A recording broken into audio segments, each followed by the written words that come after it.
하시고 찬송가 510장으로 주님 앞에 나아가기를 원합니다. 찬송가 510장.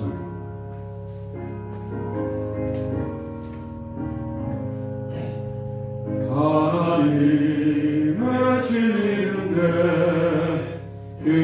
길이 나니 우리들도 등대내어 주의 사랑 비추세.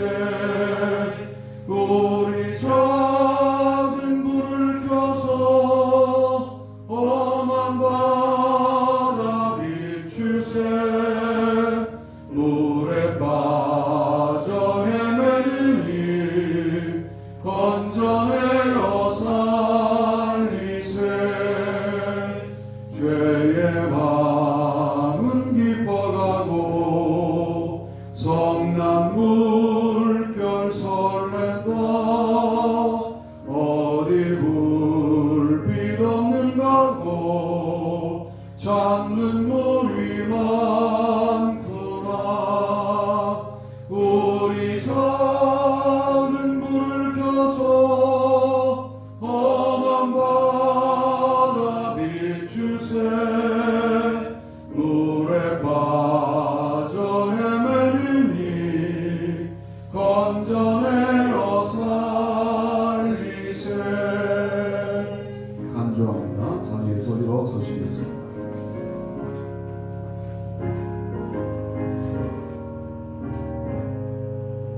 너의 등불도 두어라. 거친 바다 비춰라.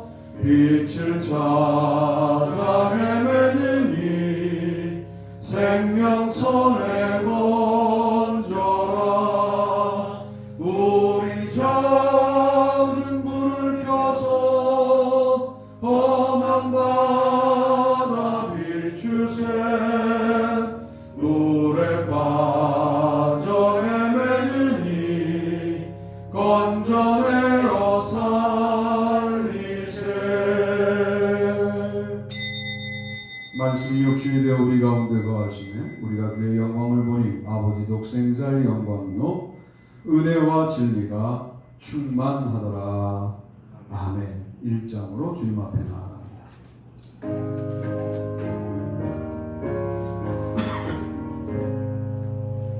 만복의 근원 하나님 온 백성 찬송 드리고 저 천사여 찬송하세. 찬송 성부 성자 성령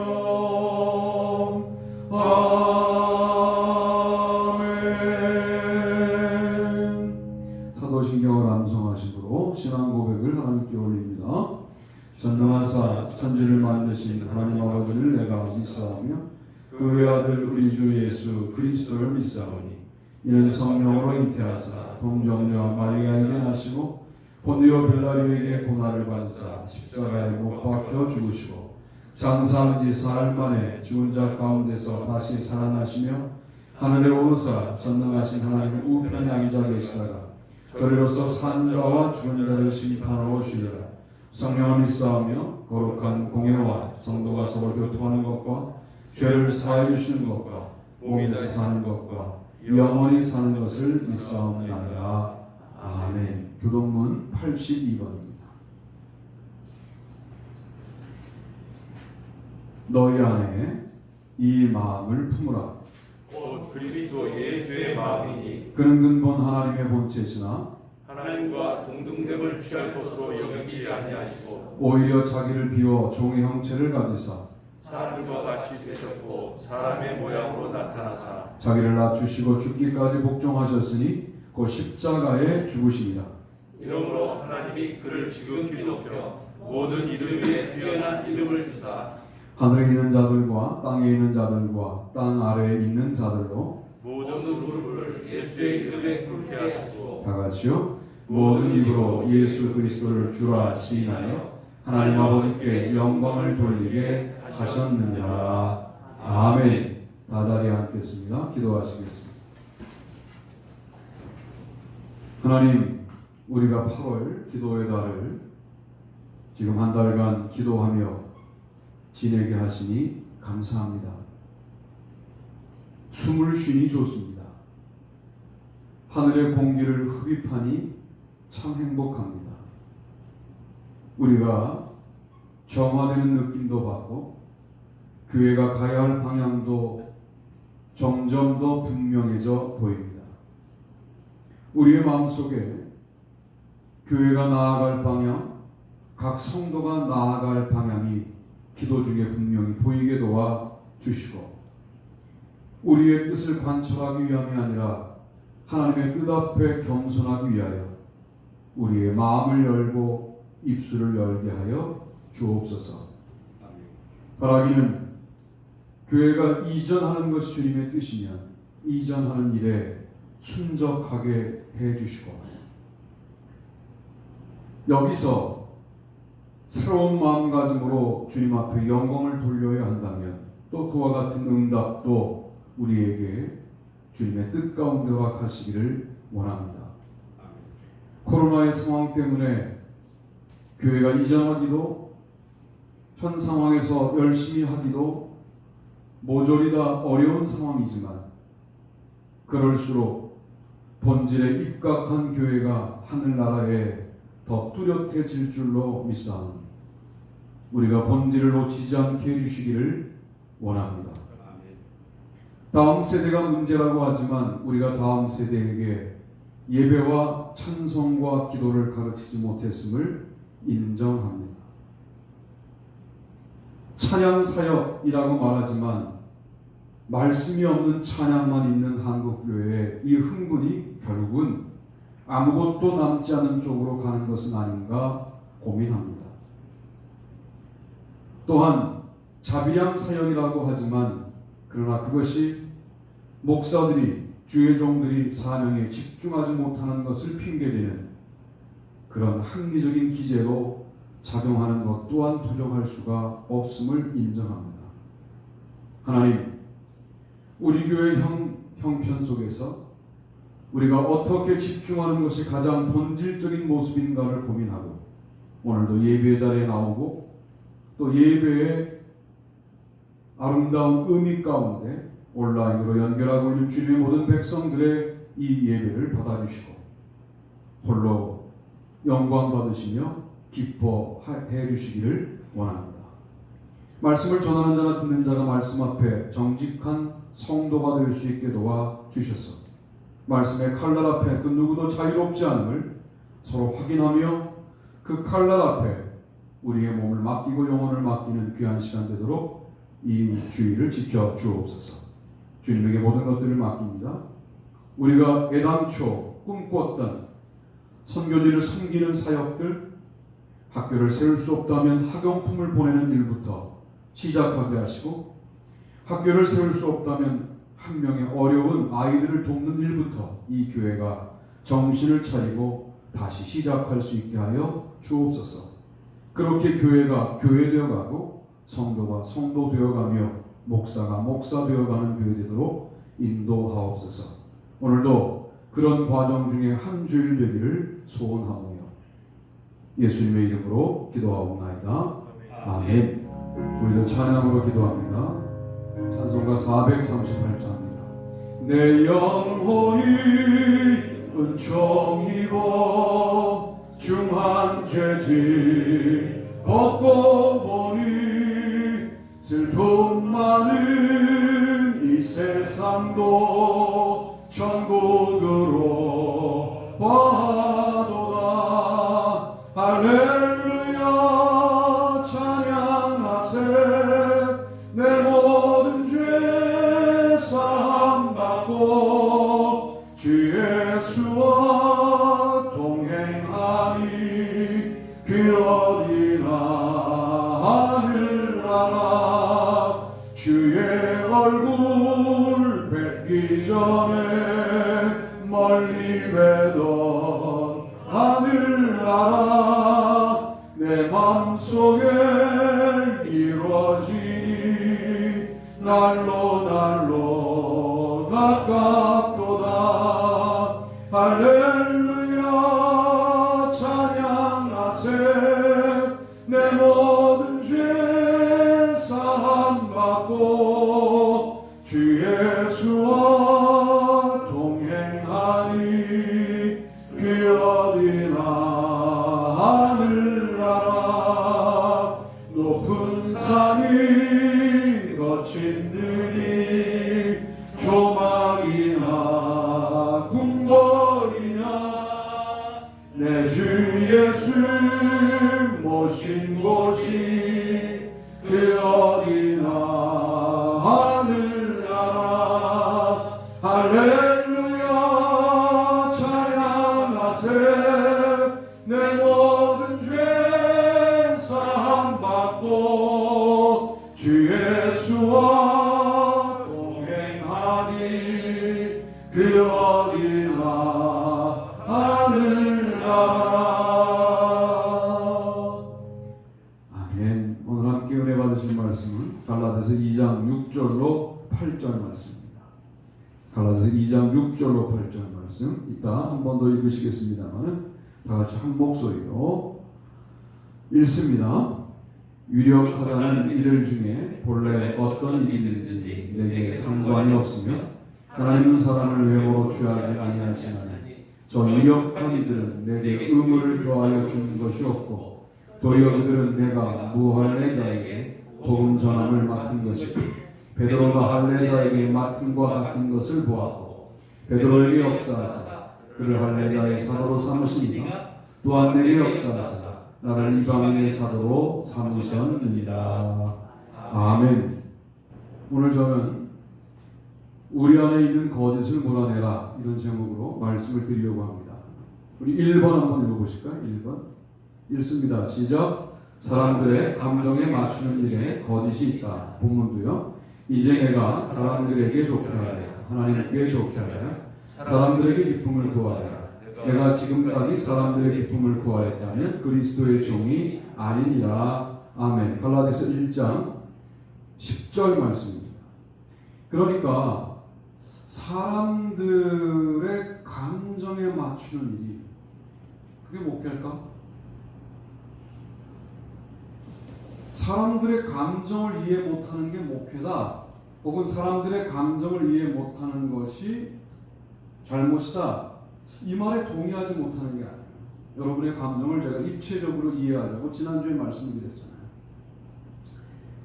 그러나 사람들을 기쁘게 하는 것과 하나님을 기쁘게 하는 것 사이에서 선택을 해야 할 때에도 사람들만 만족시키면 별 문제가 안 생겨요. 거기에 거짓이 들어오죠.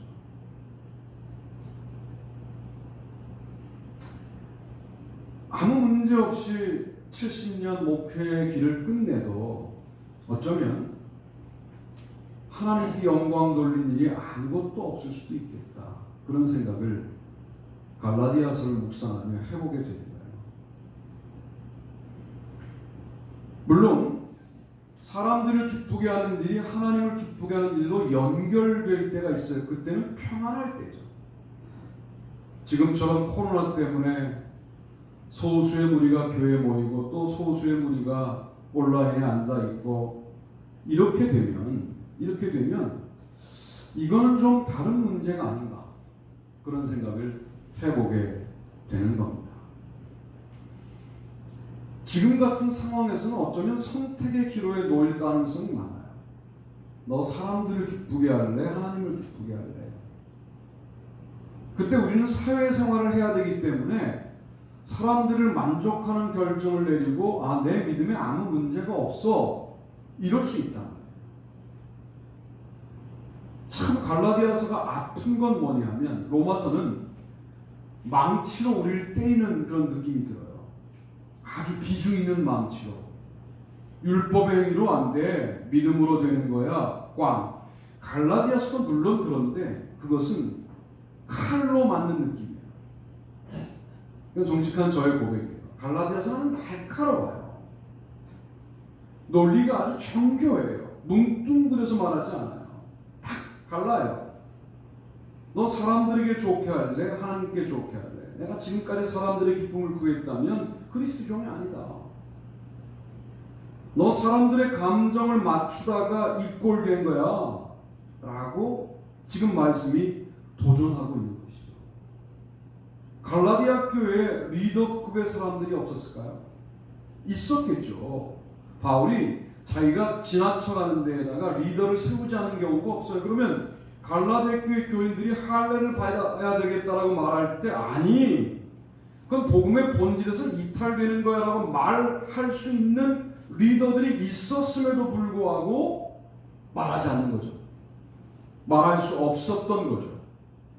그래서 바울은 갈라디아서 1장 10절에 니네 왜 중요한 얘기를 해야 할 때 사람들에게 좋게 했니? 그때 하나님께 좋게 했어야지. 나를 봐라. 내가 지금껏 사람들의 기쁨을 구했다면 난 그리스도의 종이 아니다. 너희들 그리스도의 종이 아니다. 이렇게 말씀하고 있는 거란 말이에요.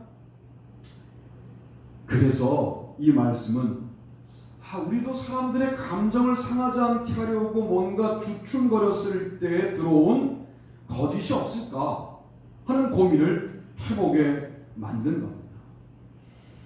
하나님을 좋게 하는 선택을 하려고 할 때 사탄은 늘 어떤 식의 방향으로 우리에게 오냐면 그게 너한테 이익이 되니? 이렇게 물어요. 이익과 손해라는 전망으로 이 문제에 접근해 오면 그래 뭘 그렇게 유난스럽게 안 된다고 내 입으로 말하여 인간관계 어렵게 만들고 순간적이지만 교회를 혼란하게 만들 필요가 있나 하고 말아요. 그런데 그러고 말면 그 시간이 지나가면 좋은데 우리 안에 본질이라고 말하지 못하는 것만큼 거짓이 들어와서 다른 복음이 판을 치기 시작하는 일에도 더 이상 저항하지 못하는 믿음이 되더라 말이죠. 이익과 손해를 말할 때 하나님의 뜻이라면 손해라도 선택할 수 있는 결정을 내리셔야 이 문제를 극복할 수가 있습니다. 또 이렇게 말해요. 물타기 전략인데요. 네가 사람들을 좋게 하는 결정을 내려도 하나님을 위배했다고 사람들은 생각하지 않아. 다 그러고 살아. 너만 유별난 거 아니야. 너 지금 이 문제 네가 유별나게 말하지만 너 벌써 이런 비슷한 문제에서 하나님 쪽으로 결정 안 내리는 삶을 익숙하게 살고 있었다 너. 왜 이 문제에 와서는 유독 그렇게 까칠하게 구는 거니? 너도 이미 그러고 살았고 다른 사람 다 그러고 살아. 그게 오늘날 현대적인 신앙인들의 모습이야 라고 이 부분을 이야기하는 거죠. 그때도 그래 내가 지금까지는 그렇게 못 살았는지 몰라도 이제는 내가 하나님 좋아하는 선택을 하겠다. 내가 사람 좋아하는 일로 인생을 끝내지는 않겠다. 특별히 사람을 좋아하고 사람이 좋아하는 쪽을 선택하는 것과 하나님이 좋아하는 걸 선택하는 것에 갈등이 없을 때는 나는 가장 인간적인 모습으로 너희들과 함께 하겠다. 그러나 이게 갈등을 일으킬 때는 무조건 하나님을 기쁘시게 하는 쪽으로 결정을 내리겠다 라고 마음을 먹으셔야 합니다. 사람들의 기쁨을 구하였더라면 주의 종이 아니다 할 때 사람들의 기쁨이라고 하는 소유격적 표현은 두 가지로 번역이 가능해요. 헬라어에서 어떻게 가능하냐?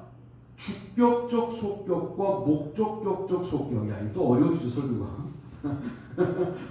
이러지 말자고 결정했는데 이번 주에 제가 박사과정 강의를 하고 와서 갑자기 또 설교가 어려워지고 있는데 별거 아니에요. 헬라어의 소유격은 주격적, 목적격적 두 가지로 해석이 되는데 제가 한번 읽어볼게요. 사람들의 기쁨을 구한다. 이거를 주격적으로 말하면 사람들이 기뻐하는 것을 구한다. 이렇게 돼요. 목적격적 속격으로 번역하면 사람들을 기뻐하는 선택을 하게 된다. 이렇게 돼요. 어쨌든 사람들을 기뻐하는 것, 사람들이 기뻐하는 것을 선택한다는 것에서 그리스도 하나님은 없는 거죠. 그런 선택을 하게 되면 그 기쁨은 세상적인 쾌락과 별반 다르지 않습니다. 동호회에서 같은 취미를 갖고 있으니까 즐거운 즐거움과 거의 다르지 않아요. 하나님 없이도 그들은 즐겁게 살아요. 술자리 모임에서 술잔을 기울이면서 껄껄거리는 기쁨과 우리의 기쁨이 차원이 다르지 않게 돼요. 사람들의 기쁨을 기뻐하는 것은 세상과 일치하는 방법일 수 있는데, 우리가 이제 하나님을 기뻐하고 하나님의 말씀을 즐거워하고 예배를 즐거워하는 쪽으로 모든 게 회복되어야 합니다.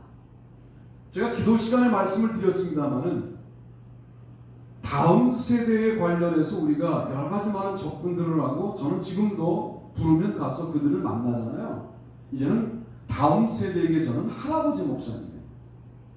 그 할아버지 목사의 설교를 애들이 듣고 웃어준다는 것은 정말 그들의 은혜죠. 하나님의 은혜가 아니라 다음 세대가 나에게 은혜를 베푸는 건데, 위험한 게 있습니다. 아이들은 감정을 잘 잡는 강사 앞에서 눈물을 몇 방울 흘릴 수 있다. 그럼 은혜 받은 줄 아는 거예요. 아니에요. 영적인 감정을 느낀 거예요. 영성을 한양한 게 아니라. 그러니까 영적인 감정과 영성을 구분하라고 조나단 에드워드가 말하잖아요. 영적인 감정이 영성이 아니에요. 그건 감정일 뿐이에요. 참 아이들에게 환영받지 못하는 게 뭐냐면, 전 늘 빠른 속도로 말씀을 암기하여 아이들에게 이야기해 주거든요. 그래서 집회 나갈 때 새 구절 외우다가 이거 안 외워져서 너무 힘들 때가 있어요. 그러면 비슷하게라도 전달하고 와요. 왜? 그때 성경을 뒤져가지고 보면 아이들의 주목이 흐트러지기 때문에 바라보고 있는 동안에 말씀을 빨리 쏴야 되거든요. 그 말씀은 말 그대로 성경 말씀에 있는 내용을 말해야 되는 거예요. 이것이 없이 아이들하고 재미있게 노는 것을 청소년 집회로 알고 있는 강사들이 있어요. 위험합니다. 아이들이 그렇게 은혜를 받으면 절대로 다음 세대가 한국교회를 책임질 수 없습니다. 말씀, 또 말씀이 강력한 교회는 그래요. 좀 퍽퍽하다 그러고 찬양의 기름침이 좀 필요하다고 하고, 그러나 찬양도 말씀이 없이는 감정적인 역사일 가능성이 많아요. 아이들에게 예배를 가르쳐야 돼요. 기도와 찬송을 가르쳐야 돼요. 매우 고루하지만 이거 못하면 미래가 없는 겁니다. 예배 사역? 주로 예배를 사역이라고 말하면서 움직이는 사람들을 보면 찬양을 매우 중요하게 여기고, 예배에 필요한 요소로 찬양 그려놓고 마치 찬양의 예배가 필요한 요소처럼 본말이 전도가 돼요. 아니에요. 말씀이 주가 되어야 합니다. 우리가 말씀을 말로 여기기 때문에 잘 들었습니다. 그래요. 강의 듣는 것처럼. 말씀을 인간의 언어로 들으니까 오늘 참 좋았습니다. 이 말은 오늘 특강 좋았습니다. 그 말이에요. 어느 교회 집회를 갔더니 뭐라는 줄 알아요? 제가 그날 좀 어려운 설교를 하긴 했어요. 야고보서의 3분 구조를 가지고 제가 집회를 했으니까, 욕심이 잉태한 즉 죄를 낳고 죄가 장성한 즉 사망을 낳느니라 가지고 야고보서 전체를 푸는 설교를 했거든요. 좀 어려웠어요. 제가 생각해도 집회 말씀으로는. 그랬더니 뭐라는 줄 알아요? 사회 보는 권사님이 오늘 강연 잘 들었습니다. 제가 그래서 그날 강연을 한 거예요. 숙소로 올라왔는데 물론 제가 회개가 되더라고요. 너 왜 그런 어려운 설교를 해가지고 내 말씀을 강연으로 전락시켰니? 그래서 죄송합니다 하나님. 그리고 또 하나님 그러죠. 그놈 누구 강연이 뭐니? 이러시는 것 같더라고 마음속에. 여러분 그렇게 말씀을 들으면 안 되고, 이 말씀이 나를 살린다라는 관점으로 들으셔야 되고, 말씀이 마치 총알 같은 것이다 영적 전투에, 그리고 우리 육신의 음식 같은 것이다 그렇게 받아 먹으셔야 돼요.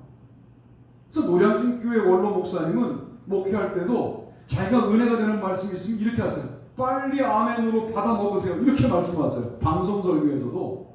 그 참 자신만만하신 거죠. 제가 지금 하나님이 나에게 은혜를 주셔서 만든 음식을 빨리 아멘으로 받아 먹으시라. 그러면 또 교인들이 아멘 그러는 거예요. 그것도 상당히 은혜로운 언급이다. 그런 생각을 제가 해본 적이 있습니다.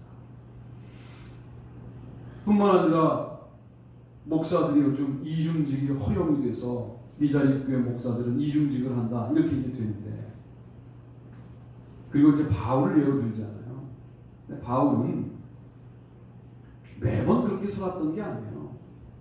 이중직에 관련된 본문이 고린도 전서에 나오기 때문에 텐트 메이커로서 모든 사역을 감당했다라고 고린도전서로 바울 서신을 다 해석하는 것은 사실 오류예요. 고린도 교회에서 그랬던 거죠. 왜? 인정받지 못했거든요. 목사로 인정 안 했어요, 그 교회가. 그래서 일을 할 수밖에 없었어요. 목사는 목회에 전념하는 게 맞죠. 자꾸만 이거를 삶의 형편 때문에 어떻게든 다른 직업과 함께 가져가려고 하는 현실적인 고민을 하면 목회가 현실적으로밖에 될 가능성이 없어요. 그러니까 말씀에 집중할 수 있는 시간을 가져야 되는데, 저도 목사지만 이 시대의 목사인 저를 포함하여 차분하지 않아요. 말씀에 차분하게 침잠하여 들어가려고 하지 않고 무슨 빠르게 무슨 은혜를 어떤 사람으로부터 받아서 이걸 가지고 교인들을 살려보고 싶은 생각들을 해요. 그러니까 어떤 음식을 배달해 와서 걷다가 뭐 좀 집어넣고 그래서 교인들에게 먹이려고 하는 경향들이 있더라고요. 제가 이번 주에 선교학, 목회학, 박사과정 목사님들 만났는데 부흥회 하시는 목사님이 제가 싫어하는 해석이 있잖아요.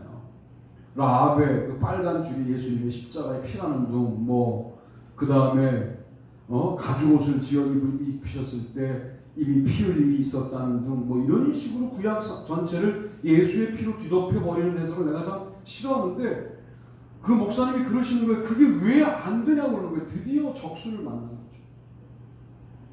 물론 이제 강의할 게 좀 남았습니다만은 그럴 때는 얼른 성실하게 답변을 해드려야 되거든요.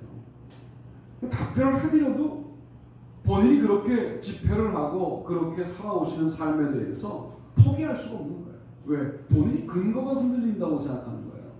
내가 뭐라 그랬냐면, 라합의 그 빨간 줄이 라합을 구원한 상징 정도로 끝내고, 그리고 거기에 십자가의 피를 설명하면 이거는 시대착오적인 해석이 되지 않냐. 그건 계약 위반이다. 신약 성경으로 구약을 뒤덮어 해석하는 것을 구약 학자들이 인정이나 하겠냐. 성경을 그렇게 보면 안 된다. 그랬더니 본문의 근거를 막 대요. 요한복음에 보니까 예수님께서 구약 성경을 인용하여 해석해 주셨고, 누가복음도 모세 오경과 선지서를 새롭게 풀어 주셨기 때문에 우리들도 할 수 있다는 거에서 우리는 예수님이 아니다. 네, 그랬어요. 이 토론으로 1시간 정도 하면서 느낀 게 뭐냐면, 참 목사님들이 쉽게 하려고 하는구나. 여러분, 이게 얼마나 쉬워요. 구약 성경의 라합의 빨간 줄 해석하기 위해서 구약 성경 출애굽기를 다 읽는 것이 얼마나 수고스럽습니까? 그리고 본인이 예수의 십자가까지 확 말해버리면 좋지만 이걸 찾는 게 얼마나 어렵습니까? 근데 이걸 안 하려고 하는 거예요. 정확하게 말씀에 입각한 설교를 어려워하는 거예요. 그리고 막 신구약을 넘나드는 설교를 말씀 중심의 설교라고 착각하고 있는 거예요. 그거는요, 매우 위험한 설교가 됩니다. 그러면 매단 나무는 뭡니까? 라합의 집은 뭐가 됩니까? 라합은 뭐가 됩니까? 라합의 가족들은 뭐가 됩니까? 해석이 다 안 되잖아요. 그 빨간 색깔 하나만 보니까 확증폐량이 생겨서 예수의 십자가의 피 이래버리면 그 이유를 다 물어보자고, 자, 걷다가 갈보리산 설치해보자고 되냐고. 그게 갈보리 자체가 구원의 장소는 아니었거든요. 그러니까 장소적 의미로 갈보리산과 라합의 집안이 같이 유비될 수가 없어요. 또 교회 안에 있으면 구원받는다 이러지. 내가 다 알지. 제가 장로교회 그런 교회 출신인데 그런 해석을 못 들어봤을까봐 제가 안 하겠습니까? 그건 성경적인 해석이 아니어서 안 하는 거예요. 그러니까 아무 설교나 막 들으시면 안 돼요. 그래서 그런 식으로 빨간색을 예수의 십자가로 연결하는 것이 과도화된 게 신천지 아닙니까? 그들의 해석과 그 해석이 뭐가 다릅니까? 제가 볼 땐 똑같아요. 이런 거 일단 교인들에게 먹히니까 신기하거든. 그 신기한 거에 대구에 몇천 명씩 신 들어간 교회가 모이는 거거든. 천지 들어간 교회가. 그러니 여러분, 말씀 중심으로 살고 있는 듯한 착각을 갖는 말씀 중심적이지 않은 형태의 신앙들이 얼마나 많은지 분명히 아시고 말씀에 입각하여 하나님을 기쁘시게 하는 우리가 되어야 할 줄로 믿습니다. 두 번째는 이건데요. 읽어봅니다. 시작. 사람들의 평가를 즐기는 일에 거짓이 있다. 본문도 유력하다는 이들 중에 본래 어떤 일이든지 내게 상관이 없으며 하나님은 사람을 외모로 취하지 아니하시나니 저 유력한 이들은 내게 의무를 더하여 준 것이 없고 도리어 그들은 내가 무할례자에게 복음 전함을 맡은 것이 베드로가 할례자에게 맡음과 같은 것을 보았고 베드로에게 역사하사 그를 할례자의 사도로 삼으시니가 또한 내게 역사하사 나를 이방인의 사도로 삼으셨느니라. 아멘. 2장 6절로 8절입니다. 유력하다는 이들 중에 이게 뭐예요 도대체? They say, 사람들이 말했다. 그들은 유력하다. 이거 아니에요. 사람들이 그렇게 말했다는 거야. 그걸 바울이 뭐라고 그래요? 외모다 그거는. 하나님은 사람을 외모로 취하지 않으신다. 중심을 보신다. 그 말이죠. 그런데 사람들은 유력하다라고 말하면 그 사람들에게로 몰려간다는 거예요. 이게 지금 사람들의 평가를 즐기면서 또는 사람들의 평가를 들으면서 거짓에 빠져 있을 수 있다라고 말하는 거죠. 오늘 한국교회와 우리의 모습과 뭐가 다릅니까? 사람들의 감정에 맞추다가 하나님의 뜻을 잃어버리고 사람들의 평가에 민감해지다가 결국은 그 평가를 즐기다가 그 평가 때문에 좌절하고 하나님의 뜻과 멀어지는 우리와 뭐가 다르냐 그 말이죠. 유력하다는 거 그거 너무 좋아하지 마십시오. 이게 얼마나 공허한 일이냐면 뒤에 보면 알아요. 2장 후반부에 가다 보면 베드로의 퇴각 부분이 나오잖아요. 같은 식탁에 앉아있다가 야고보에게서 온 자들이 들어오자 식탁을 일어나서 떠나는 장면이 나와요. 베드로도 유력한 자거든.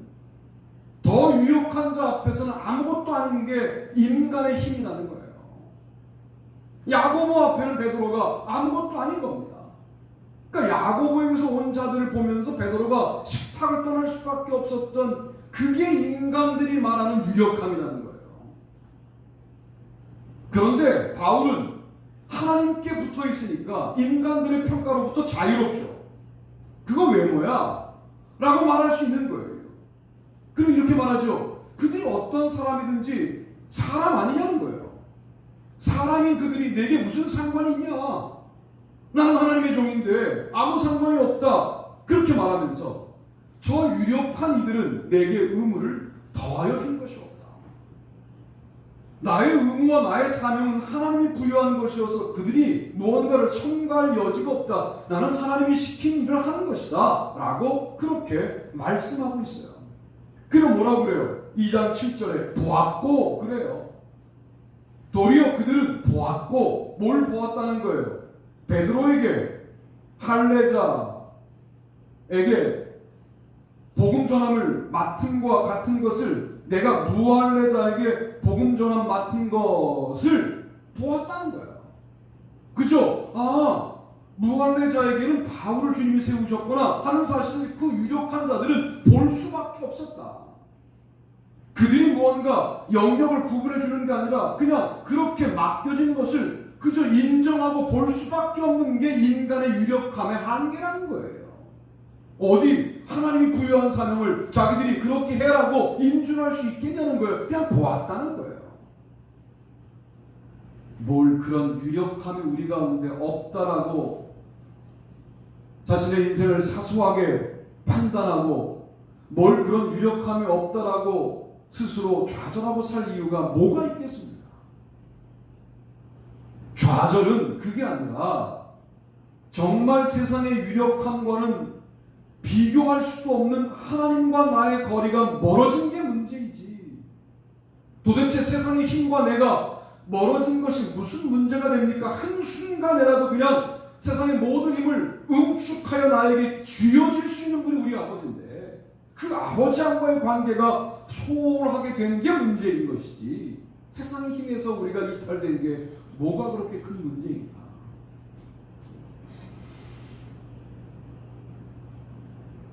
또한 이렇게 바울은 고백하지 않습니까? 다만 우리를 박해하던 자가 전에 멸하려던 그 믿음을 지금 전한다함을 듣고 나로 말미암아 하나님께 영광을 돌리니라. 2장 23절 24절. 그저 그들은 나를 통하여 전에 우리를 박해하던 자가 멸하려던 그 믿음을 지금 전한다 함을 들었을 뿐이야. 유력하면 그냥 듣는 거예요. 아, 주님께 역사하셨군요. 할렐루야. 듣고 뭐예요? 하나님께 나도 지금 영광을 돌리고 있는데 그들도 영광을 돌렸다. 그게 인간의 유력함의 모습인 거예요. 그 유력함 너무 좋아하지 마세요. 자리 너무 좋아하지 맙시다. 벌써 중부연의 감독 되실 분이 이제 찾아오시더라고요. 그래서 금요일날 카페에서 만나서 말씀을 나눴더니 하나님이 꿈속에 나와서 계시해 주셨다는 거예요. 그러니까 매우 신비로운 분이시더라고요. 조그만 교회 목사님이시래요. 그래서 정이 가더라고요. 왜 감독은 큰 교회 목사만 해야 되느냐? 조그만 교회 내가 하면 많은 분들에게 희망되지 않겠냐? 아유, 하시라. 감신 목사님과 협성 목사님 동시에 나오면 협성 목사님 당신을 제가 도울 수가 없지 않냐고. 그 합의를 깨지 않도록 감신 목사님 나오시지 않도록 하고 협성 목사님들 나오시면 제가 목사님 우리 후배들에게 우리 지방에서는 좋은 분이라고 소개하겠다. 그러면서 마음속에 어떤 허전함이 있냐면 그냥 하시지 말지 그런 마음이 들더라고요. 뭐 그냥 얼마나 또 이분이 당할까, 또 세상적인 힘이 얼마나 당하실까 그런 마음이 드니까 하시지 말지 그런 마음이 들더라고요. 하나님께 영광 돌리면 되는데 꼭 감독이 되어야 영광을 돌리는 걸까? 지금도 돌리지 못하는 영광을 감독이 된다면 더 큰 문제가 생기지 않을까? 저는 그래서 못할 것 같아요. 여러분 사람들의 평가가 좋으면 즐거우시죠? 야, 참 설교 잘해. 그러면 속에서 슬쩍 아이 그럼 내가 공부한 게 얼만데 이러고 앉았다고 나도 아직도. 그게 거짓 같아 보이지 않아요? 그게 복음의 본질에서 이탈되는 것 같지 않습니까? 스스로 그럴듯해 보이는 유혹, 이게 율법의 행위지 뭡니까? 우리가 지금 한 모든 행동에 관련하여 스스로 나 그럴듯한 사람이지, 이게 신율법적 행위지 뭡니까? 뭘 해야만 한 것 같은 것도 신율법주의예요. 아무것도 하지 마세요. 그럴 바에야 정말 작은 기도 5분을 드려도 내가 했다라고 하는 느낌이 들지 않도록 진지하게 주님 속에 들어가서 한번 기도해 보세요. 그것이 주는 기쁨이 있어요. 믿음은 그렇게 회복해 가야 돼요. 제가 대놓고 말씀드릴게요. 이제 전 대놓고 말하기 좋아하니까. 큰 교회 출신들인 여러분들에게 무슨 병이 있냐면 그럴듯해 보이는 일들을 해야 교회에서 봉사하고 있다고 하는 병이 들어있어요.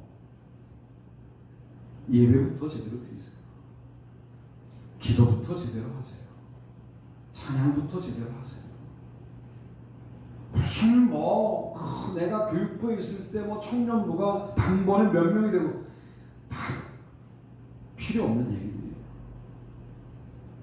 지금 내가 다시 본질적으로 이 문제를 고민해 보니까 그런 식의 무슨 큰 일, 업적 뭐 이런 식의 일들이 나를 그리스도인 되게 만드는 게 아니라 순간순간 조그만 일들을 하나님 속에 들어가 그 일을 감당함으로 영광 돌리는 것이 나를 그리스도인 만드는구나. 여러분, 여기에서 이탈하면 안 돼요. 사람들의 평가가 우리를 그럴듯하게 볼 때 더 조심해야 돼요. 그거 즐거워하면, 그거 슬쩍 즐기기 시작하면 그것 속에 거짓이 사탄을 통하여 들어오게 되는 거예요. 사람의 감정, 사람의 평가 조심해야 합니다. 좋은 평가만 그렇습니까? 사람의 나쁜 평가에 관련해서는 들어야 할 부분이 있을 수 있어요. 거기에는 복음이 포함되어 있을 수 있어요. 그런데 우리는 나쁜 평가는 아예 들으려고 하지 않아요. 좋은 평가는 안 들으려고 해야 되는데 듣고 즐거워하고, 나쁜 평가는 수용하지 않아요. 이래서 복음의 본질로부터 이탈되는 것은 아닙니다. 세 번째는요, 이것입니다. 읽습니다. 시작. 사람들의 의견을 듣는 일에 거짓이 있다.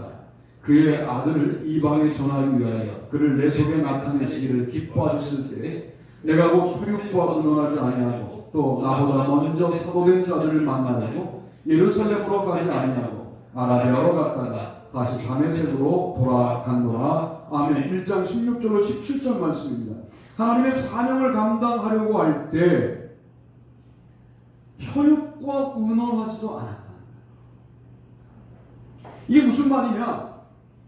이방에 그리스도를 나타내기를 기뻐하셨을 때, 이방에 그리스도를 전하기 위하여 그리스도를 나 바울 속에 나타내시기를 기뻐하셨을 때, 즉 사명이 부여되었을 때 나는 사람과 의논하기 전에 아라비아로 먼저 갔다는 거예요.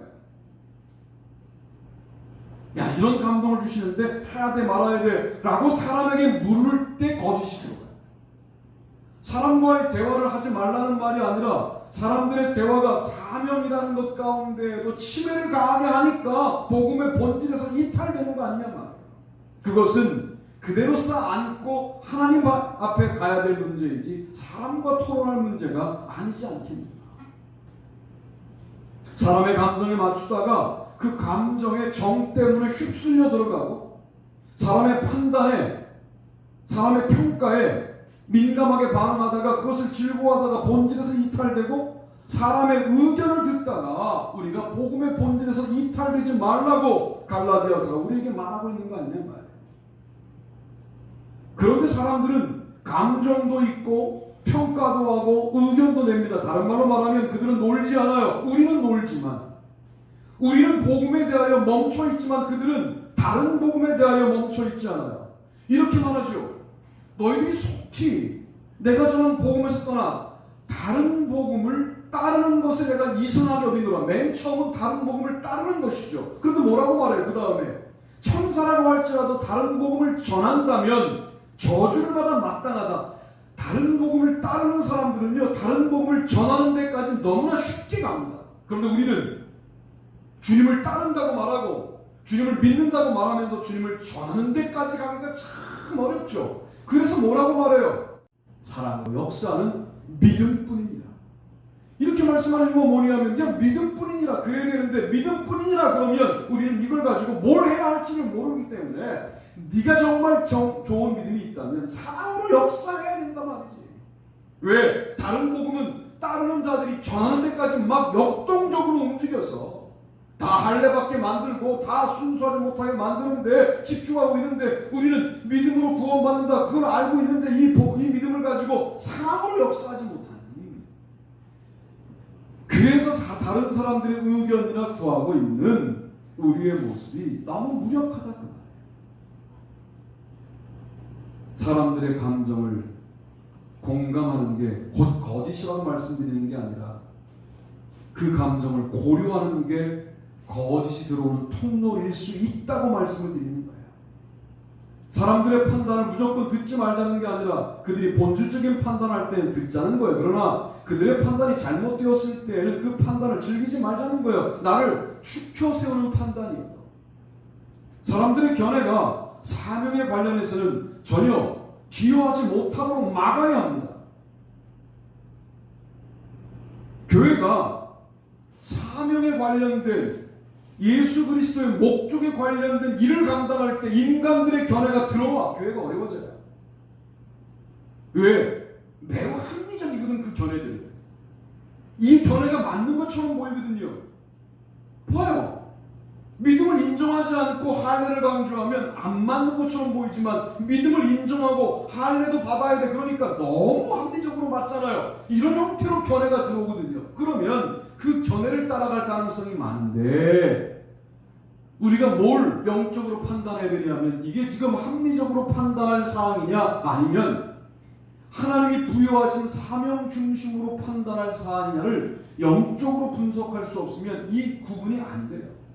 자, 그래서 교회가 합리적으로만 흘러갔다라고 한다면 그게 교회가 되면 좋은데 훌륭한 사회가 되는 것이죠. 훌륭한 세상이 되는 거예요. 요즘은 훌륭한 세상만 되어도 사람들이 모인답니다. 왜? 상식 이하의 교회들이 많으니까. 그래서 사람들이 모였어요. 그런다고 교회냐고. 미안한 말이지만 상식적인 수준에서 합리주의를 유지하느라고 사람들이 야, 그 교회 합리적이고 좋은 교회야 하고 모였다고 교회냐고. 거기에 복음의 본질이 없고 성령의 역사가 없고 그리스도의 십자가의 능력이 없다라고 한다면, 부활의 능력이 없다라고 한다면 아무리 합리적으로 인간다운 사람들이 모여서 좋은 관계를 유지하고 그리고 그 아들대까지 이어지고 손자대까지 이어진다고 해도 그게 좋은 세상이지 어떻게 교회냐고. 우리는 좋은 세상 이상이어야 하지 않냐 말이에요. 그러려면 오늘 말씀을 여러분 기억하셔야 됩니다. 제가 경험한 여러분은 사람의 감정에 실내기 못하는 분들이에요. 좋은 분들이에요. 그거 사탄이 이용할 수 있다는 생각 늘 하셔야 돼요. 싫은 소리 못해요, 여러분들은.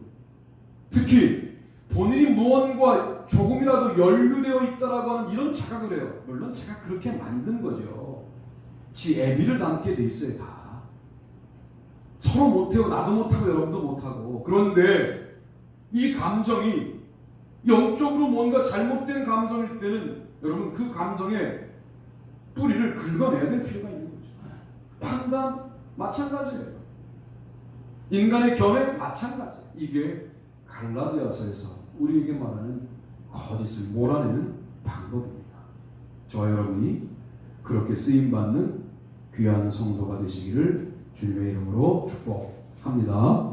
다 잘해서 일어나시겠습니다. 찬송가 320장 찬송하시고 축도함으로 예배를 마치겠습니다. 320장.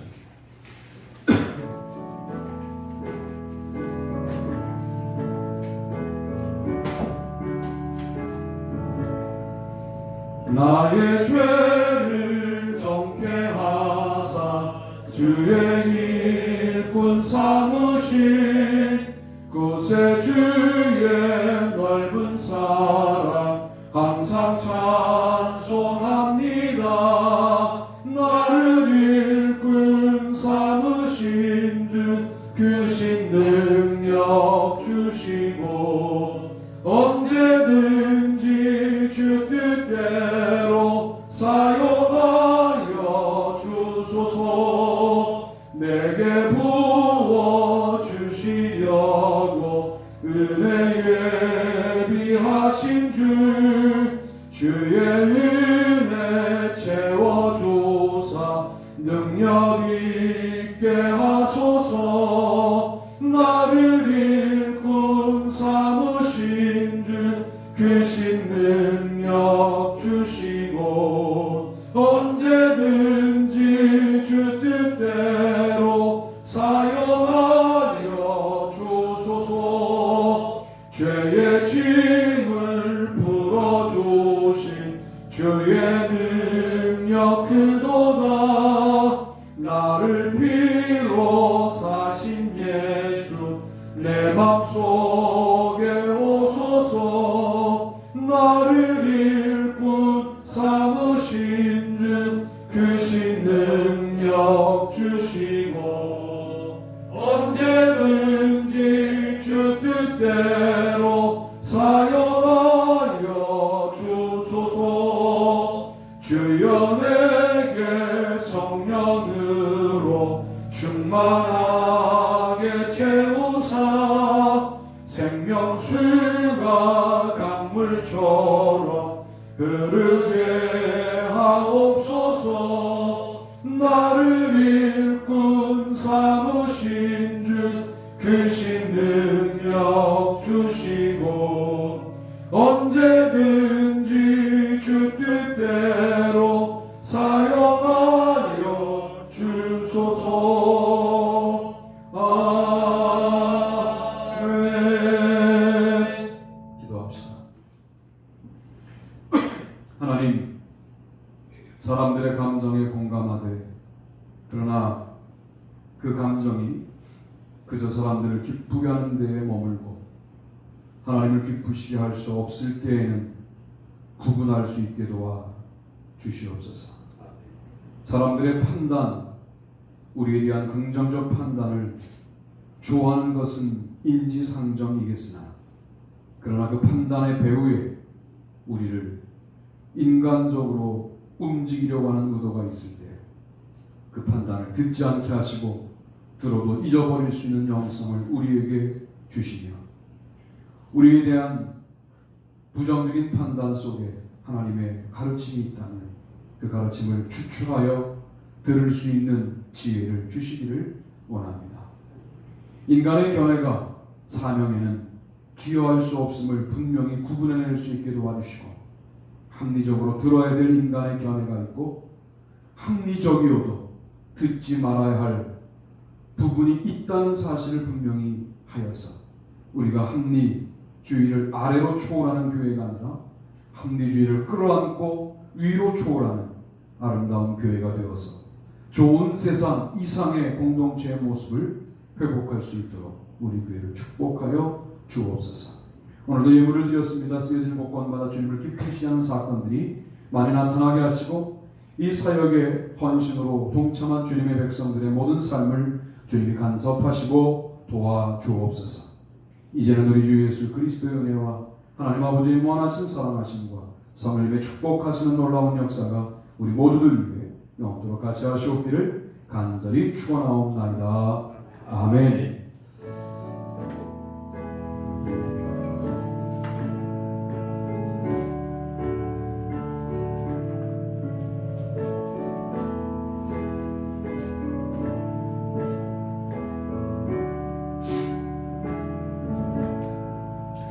한 주간 동안 승리합시다. 인사 받으시는 제가 광고하겠습니다. 바로 기도회다 오늘 마지막 주일 보내고요. 이제 9월 다음 주는 임원회 시작하고 병환 중에 계신 분들 우리 김원희 사모님, 손소자 권사님, 또 김모은 권사님, 이한나 선교사님 위하여 늘 기도해 주시기를 바랍니다. 조한비 주중에 너무 내 이름을 많이 외치는 것 같아요. 요즘에 한비가 너무 부담되겠지만 부담 가지라고 하는 거예요.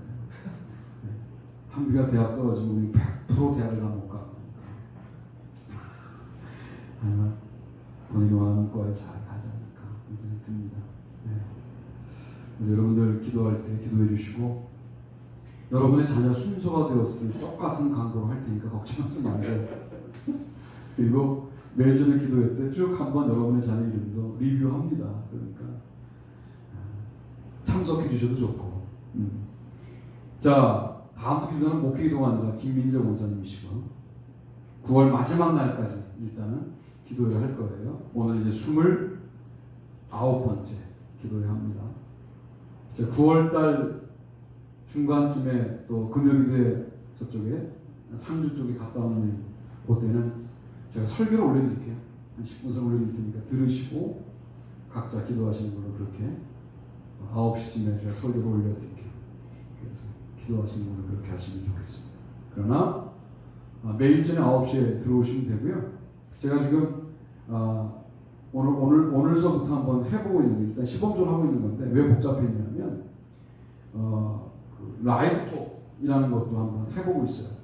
뭐냐면 여러분들이 아멘 하는 게 들리진 않고 일반적으로 제 설교를 들을 수 있고 화면만 볼 수 있는데 화면과 소리가 전달되니까 교회 못 오시고 줌 연결을 못 하시는 어른들은 그냥 라이브 톡을 이렇게 손가락으로 탁 찍으면 그냥 바로 뜨더라고요. 좀 수월하잖아요. 그래서 주문 또 이제 뭐 이렇게 내가 허락해주려고 이거 그거 없어요. 그냥 누르시면 들어와서 제 얼굴을 보실 수가 있어요.